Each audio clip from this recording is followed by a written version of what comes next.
10 truck অস্ত্র মামলায় সাবেক স্বরাষ্ট্র প্রতিমন্ত্রী লুৎফুজ্জামান বাবর, রেজ্জাকুল হায়দার সহ 4 জনকে খালাস দিয়েছে হাইকোর্ট।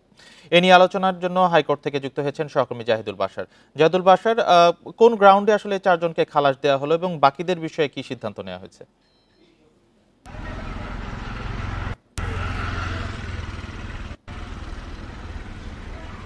জি, রাকিব, ধন্যবাদ আপনাকে। দেখুন, বলতে গেলে বাংলাদেশে রাজনৈতিক নেতাকর্মীরা জড়িত বা রাজনৈতিক সরকারকে দোষারোপ করে যতগুলো বড় মামলা হয়েছে এবং যে সমস্ত অপরাধ সংগঠিত হয়েছে তার ভিতরে হাতে গোনা কয়েকটির মধ্যে 10 ট্রাক অস্ত্র মামলা এটি। কারণ বিচারিক আদালত যখন এটি রায় দেয় তখন কিন্তু বিচারিক আদালতের যেই বিচারক তিনি কিন্তু বলেছিলেন মূলত অস্ত্রগুলো আনা হয়েছিল সমুদ্র পথ হয়ে বাংলাদেশের ভূখণ্ড ব্যবহার করে ভারত বিচ্ছিন্নতাবাদী সংগঠন উলফার কাছে পাচার করার জন্য। তো আজকে হাইকোর্টে সেই মামলার ডেথ রেফারেন্স এবং জেল আপিলের শুনানি শেষে রায় দেওয়া হয়েছে এবং রায়টি একেবারে হঠাৎ করে রায় দিয়েছেন। কিন্তু এটার 6 নভেম্বর থেকে টানা ডেথ রেফারেন্সের শুনানি চলেছে বিচারপতি মোস্তফা ইসলামের নেতৃত্বে দ্বৈত বেঞ্চে। দেখুন, আজকে রায় মূলত এখানে একটু সংশোধন আছে। মোট 5 জনকে, জীবিত যারা আছেন তার মধ্যে 5 জনকে খালাস দেওয়া হয়েছে এবং আরও 2 জন মারা গেছেন। সাবেক শিল্পমন্ত্রী জামাতের আমির মতিউর রহমান নিজামী এবং সেই সময়ের এনএসআই এর কর্মকর্তা ছিলেন ব্রিগেডিয়ার আব্দুর রহিম, তারা 2 জন মারা গেছেন।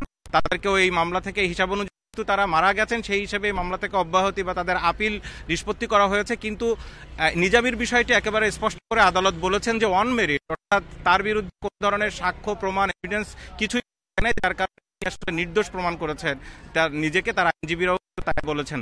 যাই হোক, দেখুন, লুৎফুজ্জামান বাবর এবং এনএসআই তৎকালীন মহাপরিচালক মেজর জেনারেল রেজ্জাকুল হায়দার চৌধুরী এবং এনামুল হক এবং মুহসিন তালুকদার, এই 4 জনকে কিন্তু খালাস দেওয়া হয়েছে এবং তার সাথে আরো একজন যিনি এই মুহূর্তে যার কারণে তার আপিলটি গ্রহণযোগ্য হয়নি, তিনি আপিল করতে পারেননি আইন অনুযায়ী, তিনিও খালাস পেয়েছেন। কারণ তার বিরুদ্ধে কোনো ধরনের এভিডেন্স, অর্থাৎ এই মামলায় মোট 14 জনকে মৃত্যুদণ্ড দেওয়া হয়েছিল চট্টগ্রামের আদালত।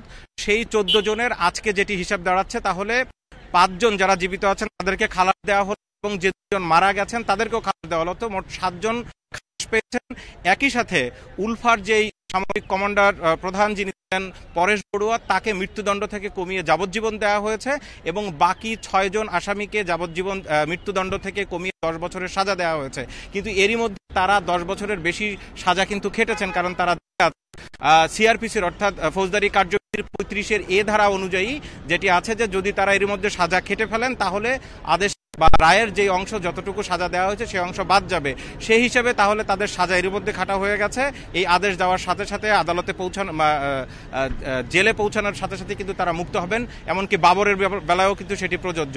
তো যাই হোক, এখন যে বিষয়টি দাঁড়াচ্ছে, আজকে আদালতে আমরা যখন ছিলাম আদালত বলছিলেন, মূলত আদালতের যে কয়েকটি পর্যবেক্ষণ দিয়েছেন তার মধ্যে যেটি দাঁড়াচ্ছে যে এত বড় মামলা কিন্তু দেখুন প্রায় সবাই কিন্তু সাজা কমেছে অথবা প্রথম সারির যারা আসামি করা হয়েছে তারা সবাই খালাস পেয়েছেন। কারণ আদালত বলেছে যে রাষ্ট্রপক্ষ এবং যারা তদন্ত তাদের তদন্তের পর্যাপ্ত ঘাটতি ছিল, এই মামলায় যথেষ্ট তথ্য প্রমাণ কোনো কিছুই তারা সাবমিট করতে পারেননি, যার কারণে খালাস দেওয়া হয়েছে এদেরকে।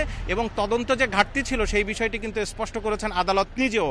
আরেকটি ব্যাপার, এই মামলার শুনানির সময় যিনি আইনজীবী রয়েছেন এস এম শাহজাহান, শিশির মনির সহ অন্যান্য যারা আইনজীবী রয়েছেন তারা বারবার করে এই বিষয়টি তুলে ধরেছেন এবং তারা বলেছেন যে 2004 সালের 1 এপ্রিল গভীর রাতে অর্থাৎ মাঝরাতের দিকে যখন চট্টগ্রামের CUFL অর্থাৎ চট্টগ্রামের যে ইউরিয়া ফার্টিলাইজার যেই সার কারখানার যে জেটি, সেই জেটিতে যে 2টি ট্রলারে করে এই অস্ত্রগুলো আনা হয়েছিল, সেটি বলা হচ্ছে যে গভীর সাগরের একটি বড় জাহাজ থেকে এই ট্রলারগুলোতে নামিয়ে চট্টগ্রামে আনা হয়। সেখানে আইনজীবীরা প্রশ্ন তুলেছেন যে এই যে বাংলাদেশের একেবারে মূল বন্দরের চ্যানেল কর্ণফুলী চ্যানেলে যখন এই ট্রলারগুলো আসলো সেখানে নৌবাহিনীর দায়িত্বে থাকে, কোস্টগার্ড থাকে, তারা কি করেছে? সুতরাং এই বিষয়টি যে একেবারে যেভাবে বিচারিক আদালতে আসামিদেরকে সাজা দেওয়া হয়েছে যে তথ্য প্রমাণের ভিত্তিতে, সেটি আসলে সঠিক নয় এবং আদালতে কিন্তু হাইকোর্টে সেটি প্রমাণ হয়েছে এবং আদালত সেটি বলেছেন যে এই মামলার যেই তদন্ত প্রক্রিয়ায় ব্যাপক ঘাটতি ছিল।